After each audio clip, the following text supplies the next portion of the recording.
Okay, so we are making sauce. I've already started coring the apples and peeling them. So I got a nifty core and slice and peel. It's made of metal, so it's really sturdy. Sections to the counter, and then I got this blender. Once we cook the apples in a little bit of water, and I do have them soaking in lemon juice so they don't turn so quick, we are going to, once they turn soft, we'll stick that in the pot and just make the applesauce right in the pot. So I'm going to show you how this core slice and peel works, and we'll be right back. Why did you just say? Okay, so I got a little helper, but I'm going to get her started. So I'm going to take the stem out, and then you just push this in here. Kind of get it as centered as you can. Wait a second. And you push it towards, and I noticed on this, I just have to kind of hold this in just a little bit. All right, you can start turning. Hold that in just a little bit. And watch that. And then it'll start on its own.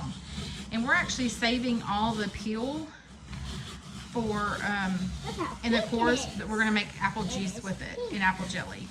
So we try not to waste anything. Keep going. Good job. Okay. And then you can see Get them out. these apples are just, they're amazing. They are that one so is pink. good. Yeah. That one is So so I just pink. literally put all my scraps in This bowl. this bowl, Yes, that one. and then we take the apple. Like, I'll take this off. You could cut that off if you wanted to, but I'll just take this like this, break it up a you little dropped bit, some. and we'll put it in our bowl. Let me see if you can see it. Our bowl with the apples and a little bit of lemon juice. We're gonna cook these pretty quick, so Yes. They It's, are easy. They're easy, but you want to make them hard this way. yeah. So So you have to get one of these, like Lala said. Mhm. Lala. and then we're gonna just save all this. Just And in then- case we need them again. Then we're gonna start on another one, and we're just gonna do all the apples that way. We're Another, gonna- another, and another. I think we're gonna until see we how got- far applesauce gets us, and then we're gonna do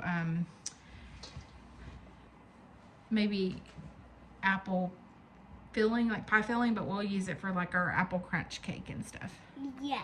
or apple crisp, I should I say. can't wait to try it. Go ahead. All right, so I also want to add that there are extra blades in the box with this, and the extra core on the end that came with this. So for $21, it's a really good deal. I'll add the link on the video in the descriptions, also for the KitchenAid blender.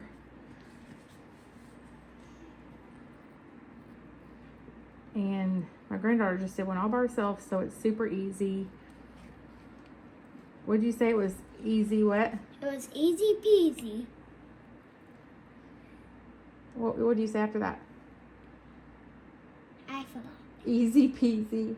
Lemon squeezy. Okay, so we have peeled I guess it's a 12-quart pot full of apples so far.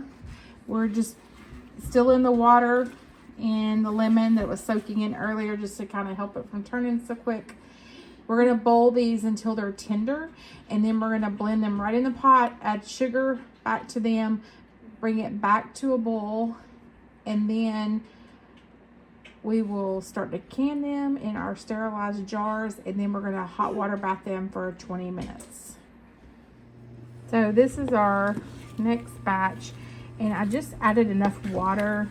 I had a little too much water last batch, so you just want to add enough water so it doesn't stick to the bottom of the pan. You can see there's some water at the bottom, but you just want to add enough where it doesn't stick to the pan. Okay, we have cooked the apples until tender. You can see. And then I'm just going to take my blender and just blend it up. And I like my applesauce a little chunkier, I'd say. Once we get it blended really good, we are going to add a little bit of sugar to taste, and you can add cinnamon and things like that to it, but we are not, because I'm just not a cinnamon fan. So whenever we open up the jars, we can add what we want to it. We are canning this.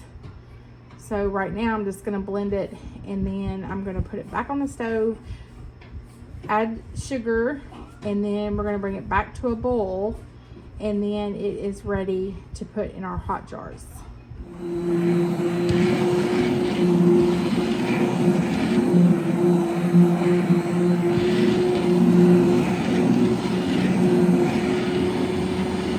Okay, so we've added our sugar. We blended it and we've added our sugar. And you can kind of see the consistency. So I'm just stirring it, bringing it back to a rolling boil.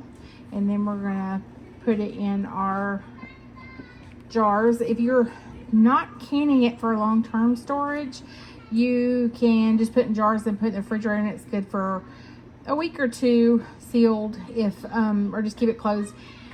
If you can even freeze it if you'd like to. And this is great for, don't add as much sugar and use it for baby food, so it works either way. But we're going to can ours so we can put it on the shelf.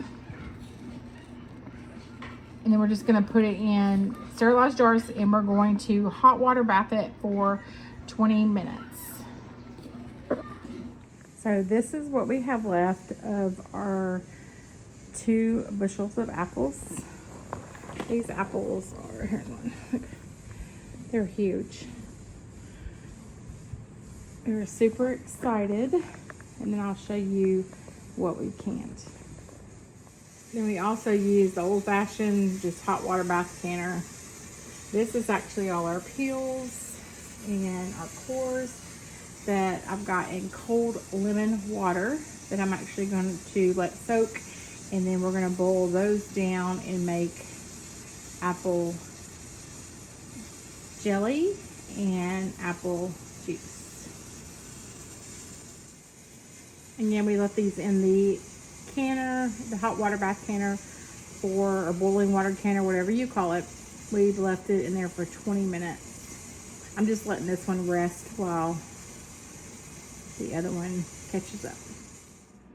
So if you've watched my other videos or canning videos, this has been my #1 thing new in my kitchen this year. I was intimidated by pressure cooking, but this has just changed my whole game. But anyways, it also, you can do, you can see it, boiling water canner with it instead of pressure canning. So we actually use the hot water bath canner, and we use this. I like this the best because it doesn't fit as many, but I like it the best because it doesn't put off the heat that having the stove running does. So 20 minutes in this, just like you would, or just like we did with the hot water bath canner. And it has a cool down period, and then we'll be ready to take our jars out. And this one, so it even tells you when it's done. I could just leave it overnight. I'm gonna turn it off, and then you can see, I'll show you. Get it open. There they are. So it'll fit 7 pints. I believe it's 5 quarts. So we did the applesauce in pints. So, but that is it. All right. So we got 36 pints out of our bushel of apples. Now, the ones that are darker, they're like a deep mauve color. They actually have pears that I had made and I mixed in with them, because actually I had messed up on the pears and pressure cooked them instead of hot water bath them, so I just kind of overcooked them a little bit. So I mixed them in with this and made applesauce with them. I guess it's a pear applesauce. But look how pretty, super happy. See the consistency? They're still a little hot, still popping, but super excited. And I want to add on the pressure canner I showed you guys, and there, I have videos up of, I've used it all the time for canning.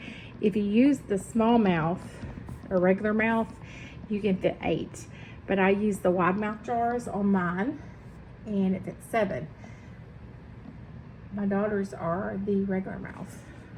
That way we can just make sure they're even and we both get the same quantity, because we split the apples. So, and I kind of like the wide mouth jars better anyways, but that's just my preference. You see, look at it. So we are good and stocked with applesauce. Half of it will go to her house and half of it will go to my pantry. And we still have another bushel to do that we're just going to do just sliced apples and can them for like apple crisp and things like that. Thanks for joining the LSYTN. Please like, share, subscribe, and all the good stuff.